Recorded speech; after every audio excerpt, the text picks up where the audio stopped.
उसके थरथराते हुए लब, आँखों से बहते आंसू और तड़पते दिल उस आसमान की तरफ टकटकी लगाए। 4 साल की बच्ची सुहानी आसमान को अपने तड़पते दिल की आवाज़ सुनाती है, उसे एक लालच भी देती है। ऐ दया बरसाने वाले, इंसानों की ज़िंदगी को तरोताज़ा करने वाले खूबसूरत आसमान, तू क्यों सिर्फ मेरे लिए इतना कठोर बन गया है कि मेरी माँ को अपने अंदर कैद कर रखा है। प्लीज़ तू मेरी माँ की एक झलक दिखा दे तो मैं तुझे ढेर सारी चॉकलेट दूंगी। वह लपक कर फ्रिज की तरफ जाती है, उसमें रखे सभी चॉकलेटों को निकालती है और आसमान के नीचे लाकर रख देती है।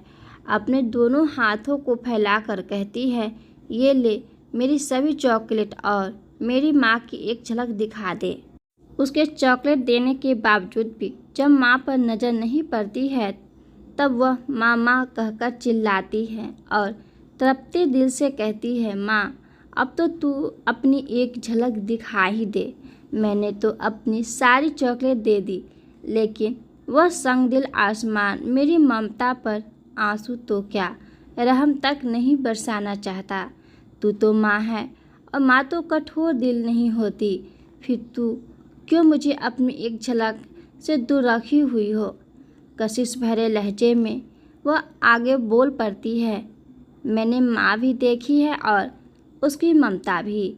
अगर तुझे यकीन नहीं होता तो तू मेरे पास आ, मैं सहेली सोनी के पास तुझे ले चलूँगी। उसकी माँ कैसे अपने प्यारे प्यारे हाथों से उसे निवाला खिलाती है और वह बदमाश अपनी माँ के हाथों में ही चुट से काट कर भाग जाती है। उसकी माँ भी उसकी इस हरकत से गुस्सा होने के बजाय उसे दौड़ाकर पकड़ती है। जब वह पकड़ा जाती है तो उसे सिर पर अपने प्यारे प्यारे हाथों से सहला सहला कर उसके मुंह में दूसरा निवाला डालती है। इस आँख मिचौनी के खेल में उसकी माँ हमारी सहेली को खिलाती है। इतना ही नहीं, माँ उसे अपने मुलायम हाथों में लेकर अपने कंधों पर उसके सिर को रखकर परियों वाली लोरियाँ सुना सुना कर टहलाती हुई सुलाती है। एक मैं हूँ अभागिन जिसे तेरे हाथों का खाना और कंधे पर सिर रखकर सोना तो दूर, आज तक तेरे दामन को छूना भी नसीब न हुआ। मैं जब भी पापा से कहती हूँ कि मेरी माँ को बुला दो, नहीं तो मैं नहीं खाऊंगी, तो वह मुझे अपने सीने से चिपका कर रो पड़ते हैं और कहते हैं, बेटी अगर मैं भी चला गया उसे बुलाने तो तुझे यह 2 निवाला कौन खिलाएगा। मैं भी पापा को चुप कराकर खाने लगती हूँ। इतना कहकर सुहानी अपने सिर को अपने दोनों हाथों पर रखकर सिसक सिसक कर रोने लगती है। उस नन्ही जान की तरफ देख ईश्वर को भी अपने फैसले पर शर्मिंदगी महसूस होती है और अपनी तरफ से एक परी भेजी जाती है। परी आते ही उस बच्ची को उठाती है और कहती है, बेटी उठ जा, तेरी माँ आ गई। सुहानी उसकी माँ के वेश में आई परी से लिपट कर जाती है और कहती है, माँ तू कैसी माँ है जो अपनी बेटी को छोड़कर चली गई।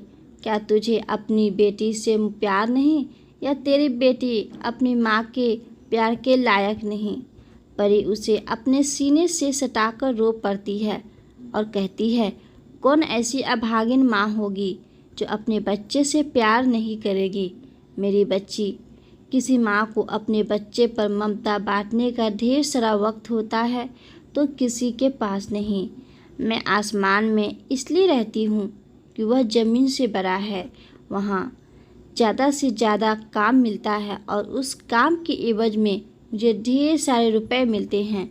उन रुपयों से तुझे अच्छी शिक्षा दिलवाऊंगी। सुहानी कहती है, माँ तू कैसी माँ है जो चंद पैसों के लिए अपनी इस बच्ची को अपनी ममता से दूर रखी हुई है। तेरे लिए पैसे और शिक्षा की अहमियत होगी, पर मेरे लिए तो सिर्फ तेरी ममता की अहमियत है। बस मुझे सोने की माँ की तरह सीने से सटाकर अपने मुलायम मुलायम हाथों से खिलाकर अपने कंधों पर सुलाया कर। माँ, पैसे तो पापा बहुत लाते हैं और मैं उन पैसों को बहुत बार देखी हूँ, बस नहीं देखी हूँ तो माँ की ममता, मुझे उस ममता से दूर मत रख। परी उससे चिपक कर जोर जोर से रो पड़ती है। ईश्वर की तरफ इशारा करके कहती है, ए दुनिया के बनाने वाले, तू किसी से उसकी दौलत छीन लेना, उसकी आबरू छीन लेना, लेकिन नहीं छीनना तो किसी नन्हे बच्चे से उसके माँ बाप को। दोस्तों, आपको ये कहानी कैसी लगी कमेंट करके ज़रूर बताएं। अगर चैनल पे पहली बार है तो चैनल को सब्सक्राइब और लाइक करना ना भूलें। धन्यवाद दोस्तों।